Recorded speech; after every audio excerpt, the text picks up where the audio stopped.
Assalamualaikum and hello there, I'm Hari Zainuddin and you are now watching TVS News at 5. Now let's begin with our top stories for today.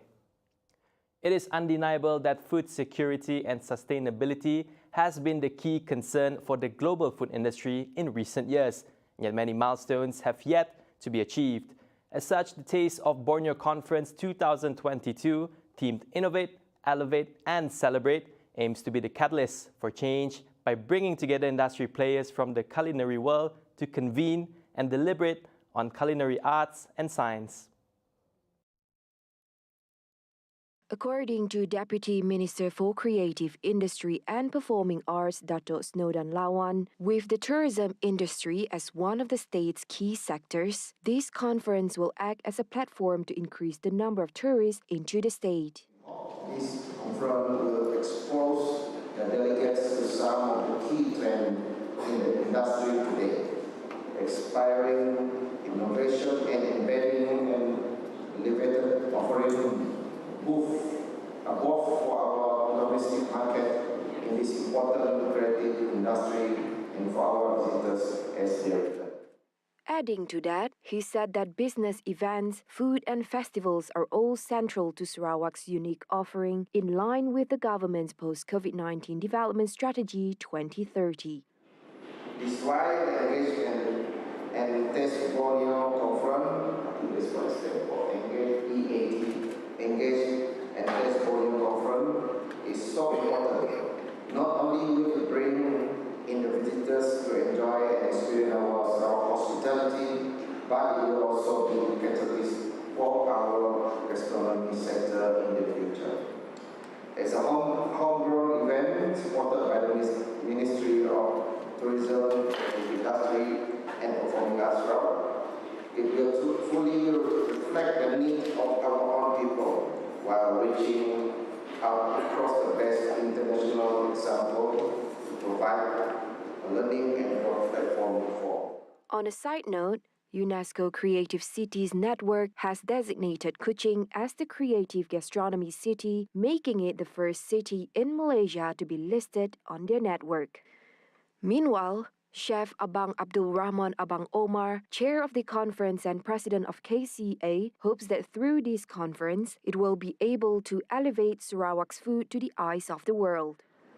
Through this conference, I hope it serves as a platform on the uniqueness of Sarawak food, culture, arts and science to be recognized and appreciated throughout Malaysia and the rest of the world. The conference is jointly organized by the Kuching Chef Association KCA, Borneo Convention Center Kuching BCCK, and art creators, supported by the Ministry of Tourism, Creative Industry and Performing Arts Sarawak and Business Events Sarawak. It will be held at BCCK from October 14 to 16, 2022. Interested individuals may reserve a spot at the conference at www.eatconference.com. Also present were the Ministry's Permanent Secretary Hee Chiang Kee, Sarawak Ministry of Modernization of Agriculture and Regional Development Principal Assistant Sirai Daha, Sarawak Tourism Board Chief Executive Officer Sharzidi Datu Haji Saleh, and Advisor of Sarawak Tourism Federation Philip Yong. Betong Digital Community Centre had organized the Build a Landing Page with Google Sites program in an effort to produce information technology or IT literate youths.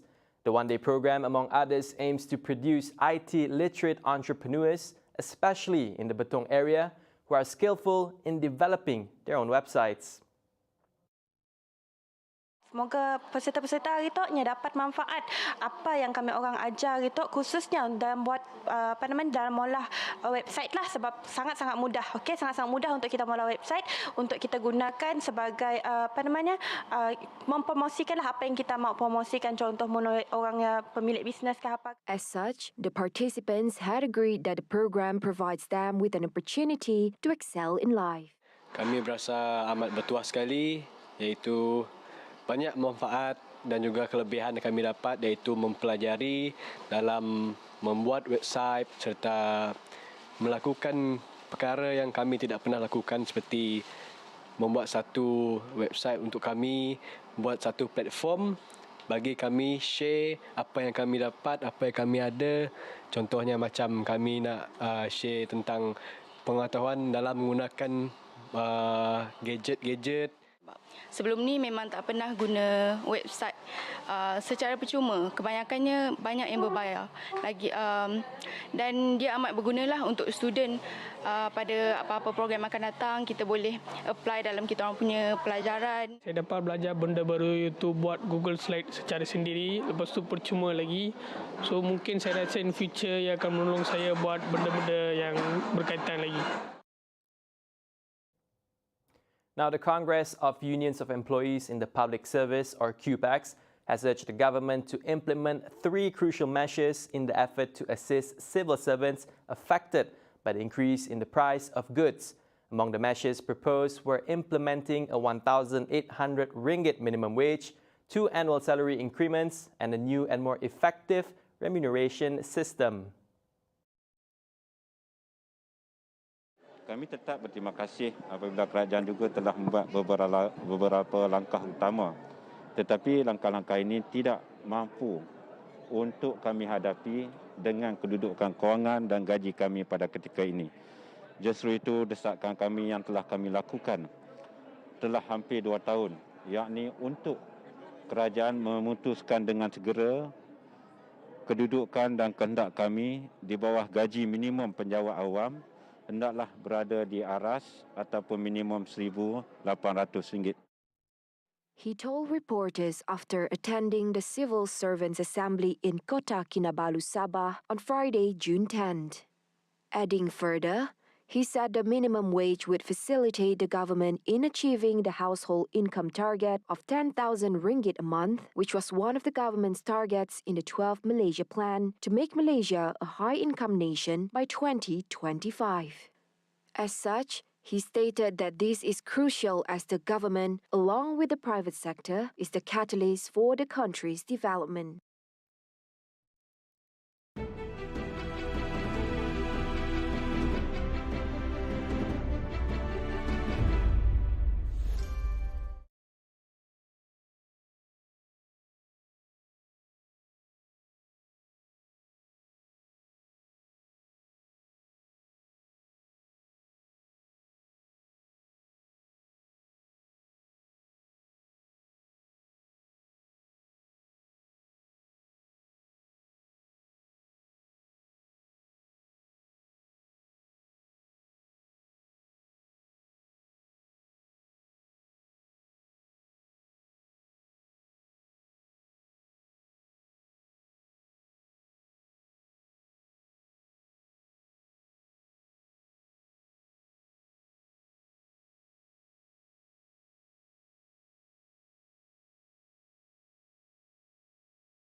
Welcome back to News at 5.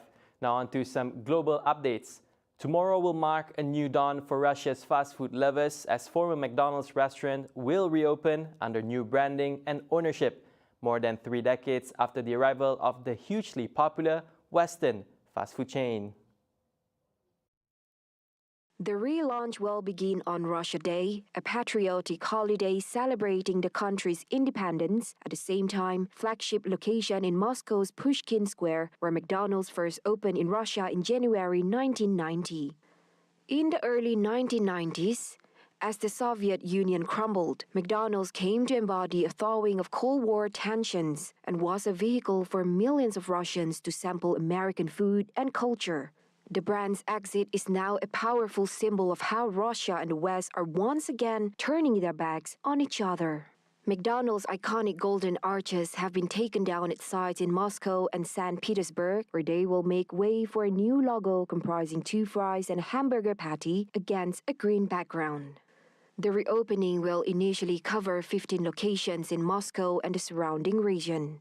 Well, opening day is obviously important because this is the first time consumers can really feel and touch and see the brand and what it stands for and what it delivers. So it's actually very important how the reaction will be. And obviously, Russian people will be comparing the McDonald's experience compared to the new company's experience, and then they will decide how they will do in future, whether they will come again. So in this type of consumer products, we are talking about repeat purchase is everything. So they have to have this very great feeling from this first visit to then come again. So in that sense, this is crucial, this type of opening.